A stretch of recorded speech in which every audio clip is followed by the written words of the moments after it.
से मैंने स्टार्ट किया बिल्कुल इजी सेंटेंस बनाने का स्पोकन इंग्लिश के लिए। आप एवरीडे 1 स्टेप याद कर सकते हो। चलो आज स्टार्ट करते हैं।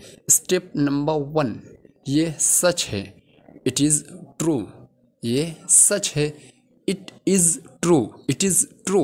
ये झूठ है, it is lie. It is a lie. It is a lie. It is a lie. ये सही है, इट इज़ राइट। ऑब्लिक है, दोनों बोल सकते हो, इट या this. It is right, this is right. ये गलत है, it is wrong.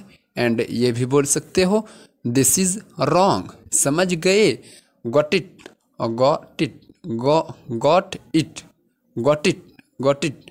Understood, understood ज़्यादा इस्तेमाल करते हैं गॉट इट।